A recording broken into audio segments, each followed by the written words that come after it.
Qararku anfici doona inta aad nooshahay. Kow, ha wicin qofna wax ka badan 2 jeer oo isdaba joog ah haddii uu ka jawaabi waayo wicitaankaaga ka soo qaad in qofkaasi ku mashquulsan yahay arrin muhiim ah. 2, u soo celi lacagta aad amaahatay qofkii aad ka amaahatay xataa hadduusan xasuusan ama uusan ku weydiin. Taasi waxay muujinaysaa daacadnimadaada iyo dabeecadaada.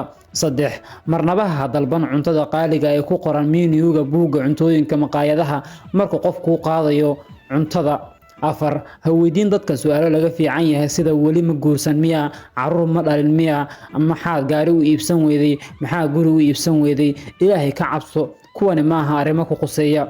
5, markasta albaabka u fur qofka ka dambeeya, macna ma lahan haddii uu yahay wiil ama gabar, qof weyn ama qof yar, dhib kugu noqon mayso inaad qof si wanaagsan ugula dhaqanto. 6, haddii aad taxi la raacday saaxiib oo marka hore isaga uu bixiyo lacagta, marka xiga adiga bixi. 7, ixtiraam fikradaha kala duwan, xasuusnaa waxa adiga 6 ku ah waxay ugu muuqdaan 9 qofka adiga ka soo horjeeda. taas ka sokow fikradda qofka kale marar badan ayay ku anfacaysaa ee dhigo. 8, weligaa dadka hadalka ha ka dhexgelin, u ogolow inay dhameystaan waxa ay yiraahdaan oo dhanna dhageyso oo hadhow kala shaandhay.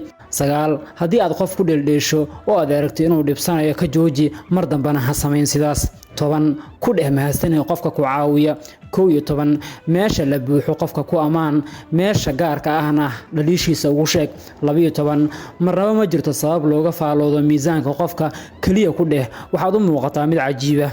13, marka qof ku tuso sawir taleefankiisana uu ka tuso, ha rogin bidix iyo midigna ha eegin oo sii qofka waa inaadan ogaan waxa ku xiga sawirka lagu tusay. 14, haddii qof saaxiib ah uu kuu sheego inuu leeyahay balan dhakhtar ah, ha weydiin sababta uu dhakhtarka u aadayo, kaliya ku dheh waxaan ku rajeynayaa inaad okay noqoto. Ha dhigin qofkaas boos aan raaxo lahayn haddii aad muhiim tahay isaga kuu sheegi lahaa. 15, ula dhaqan nadiifiyaha si lamid ah sidaad ula dhaqanto maamulaha guud. 16, haddii qof toos uu kula hadlayo taleefankaaga ha ku mashquulin waydab daro. 17, marnaba talaha bixin ilaa lagu weydiisto mooyee. 18, markaad la kulanto qof aydan waqti dheer is arkin, ha weydiin da'diisa iyo mushaarkiisa ilaa uu isagu kuu sheego. 19, arrimaha ku mashquul ilaa ay wax si toos ah adiga kuugu lug yeeshaan. 20, iska bixi muraayadaha indhaha haddii aad cid kula hadlayso jidka, waa calaamad ixtiraam darro ah. Kala socoshadu eye contactigu waxay muhiim u tahay hadalka. weligaa ha kaga hadlin hodantinimada dadka saboolka dhexdooda, sidoo kale ha kaga hadlin carruurta dad aan waxba dhalin dhexdooda.